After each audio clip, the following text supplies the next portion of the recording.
Lacrima, Mortis, a work of experimental literature by Valerie Lynn Stevens. Part 27.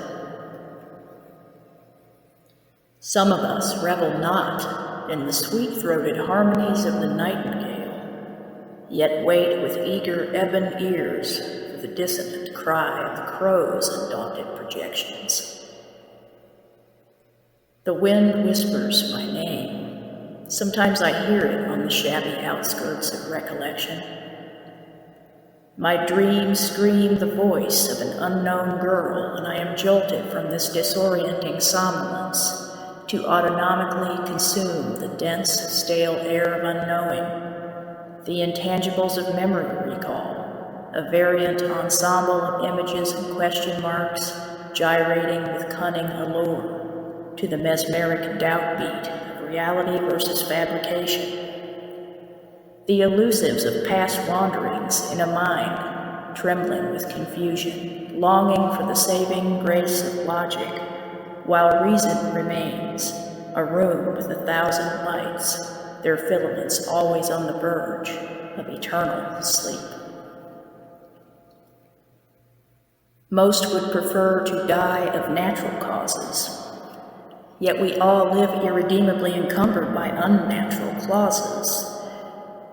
Severed from the umbilical cord of the mother, child flourishes, while all that nourishes is nonetheless prophesied to be cut off from the self, by the self, time and time again. Accountability is shifted as mother and child are further and further drifted to reach the weathering shores of individuation, where they will learn of nature and come to discover their utter nakedness as they try to come to grips with the intractable solipsism of their existences. And they will then frantically try to dress one another with their separately endowed eyes, for they will no longer recognize one another, the breach of a newfound stranger's autonomy, a mutual shaming. So the tides of mother and child come and go, ebb and flow, their moons to wax and wane, to the formulaic law and pull of dissimilar poles denying their dichotomy, thus failing the bringing to fruition of the cycle of birth plus weaning plus severance equals rebirth, plus weaning plus severance equals life and death ad infinitum, to its keen figuration, to its final order and equilibrium.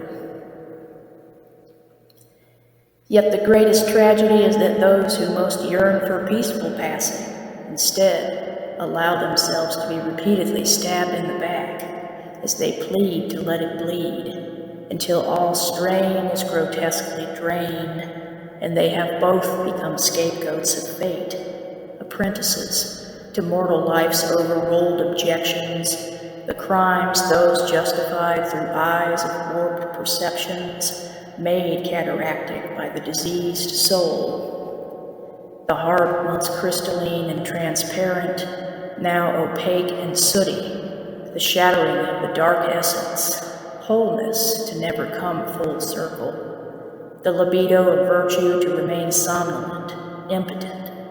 shunning lucidity, embracing obscurity, hence to never ravage impurity.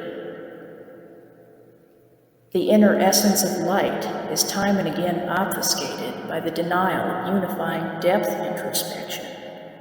and the mortal organism becomes laden with infection from the promiscuities of life's rough, bare intercourse. The human experience becoming a little too experienced, while innocence steadfastly clings to the cold, dry breast of ignorance, a virgin oppressed, aroused, and pining away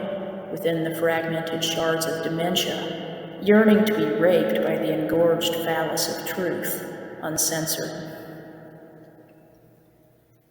And when the hymen of innocence is finally stretched and torn, the blood coagulates inside as it drips the last stain upon the pristine black sheets of necessary corruption, and innocence then begs for more, another, until truth is spent, and abandons her like a forlorn lover. Yet still she gives a come hither wink and nod to deception, waiting his turn in the wings to possess her. But he too flees the scene when she tells him she didn't mean to become impregnated by reason's essence, an immortal seed, a child of integration to be born, existent forevermore, ever evolving,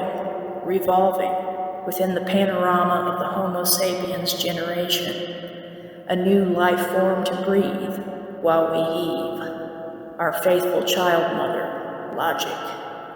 who will need resuscitation from life only after we have bore death unnaturally.